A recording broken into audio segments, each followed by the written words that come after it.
When you envision a reader, what do you see? You probably envision someone with a cup of chamomile tea sitting in a chair during a rainstorm. I thought the same way until a few years ago, but now I realize that an effective reading habit continues even outside of reading. And if implemented correctly, it can give you more creative insight and ideas than you ever thought possible. Over the past few years, I've found 4 pillars that make an effective reading habit: reading, thinking, conversing, and writing. In this video, I will go over what part each pillar plays in your reading habit and how you can build it into your life.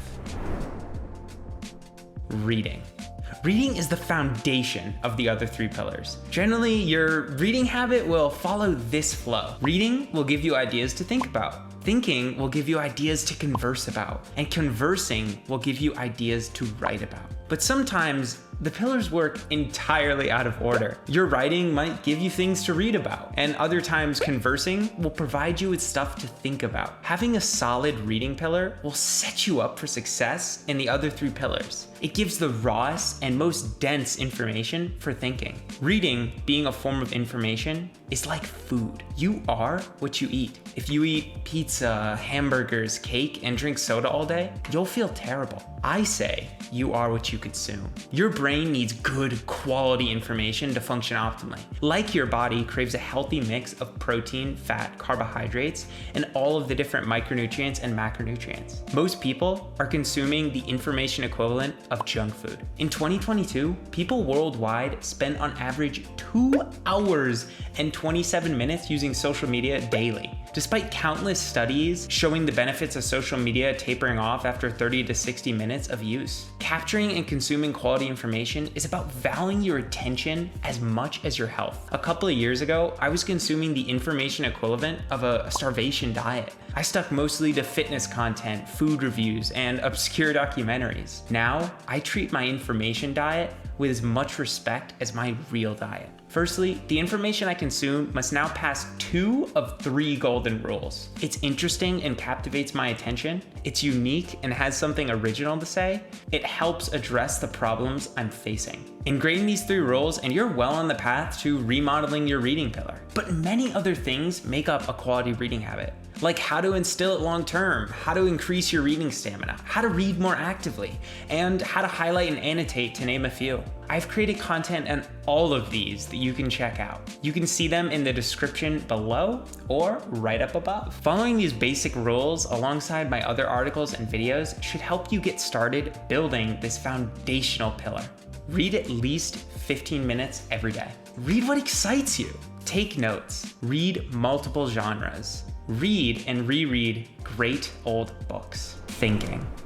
Thinking is the most underrated of the 4 pillars. Unfortunately, most people don't realize reading without thinking is like exercising without sleeping. Weightlifting and endurance training causes little micro tears in your muscle fibers. With sleep and adequate nutrition, these muscle fibers are repaired and either increase strength, muscle mass, or both. But without sleep, the whole process falls apart. Similarly, without thinking, a quality reading habit can't form. Reading is like exercise for the brain, and thinking is the sleep and nutrition you need to make it mean something. As you read, you're exposed to new ideas, terms, and facts, but the author does a lot of the thinking for you by packaging information into neat chapters, sections, and subheadings. To get the most out of the reading pillar, you must think outside of your reading session. You don't gain wisdom simply by reading. You earn it by reflecting or putting to use your readings. Thinking during your reading doesn't count. In fact,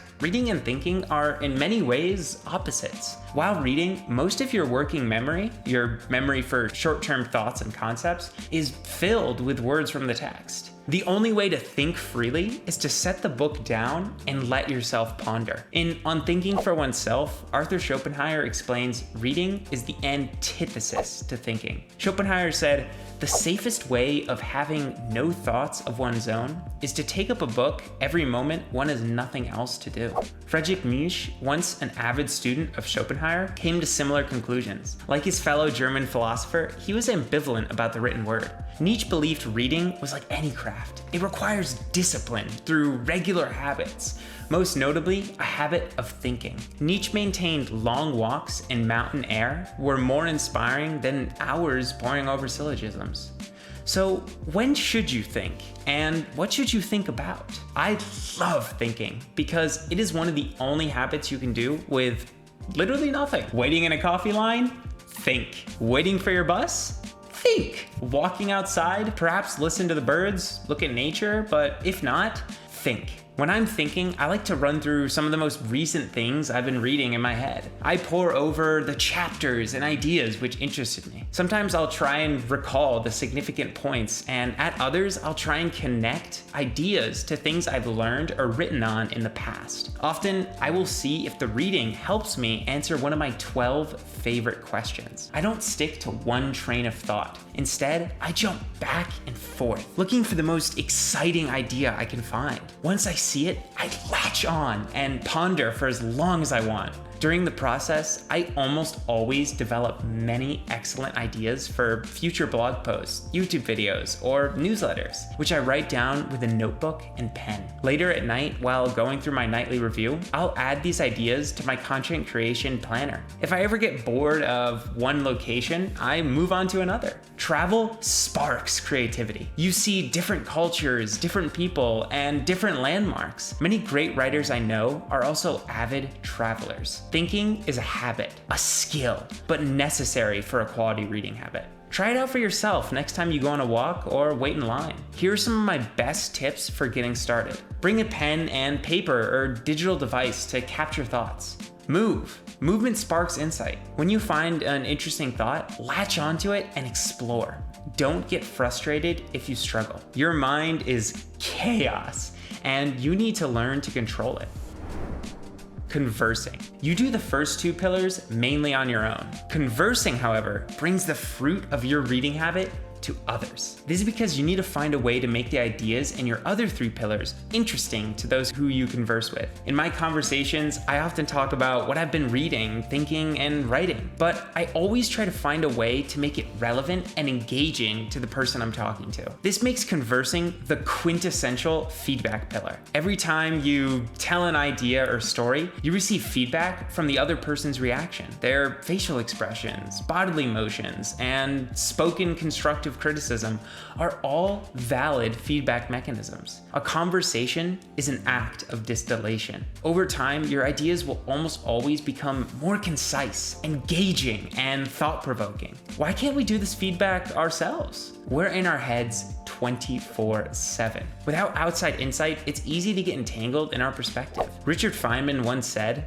"The first principle is that you must not fool yourself, and you are the easiest person to fool." Other people bring a foreign perspective. Everyone filters their worldview through their unique family, background, education, place, and genetics. Your unique perspective will make you interpret even the same information differently from me. Even everyday conversation have largely lost their intimacy because of the modern electric age, making connection through text and social media easier. Too often, people talk about the weather and how their sleep was last night, rather than discussing interesting and life-changing thoughts. What's the fix? Find interesting people to have conversations with or foster them in your relationship. This doesn't have to be in person with friends. You can still have good conversations outside of your friendships. Join a book club in your area. Join a reading club online through Discord, Goodreads, or some other platform. Join a Zoom call with fellow writers and discuss ideas for future articles together. David Perel, one of my favorite online writers, sometimes records his conversations with his friends using an app called otter.ai, which transcribes what they say. Afterward, he goes back through the transcript and takes away any ideas he can. I have a Notion workspace with my dad, mom, and grandfather.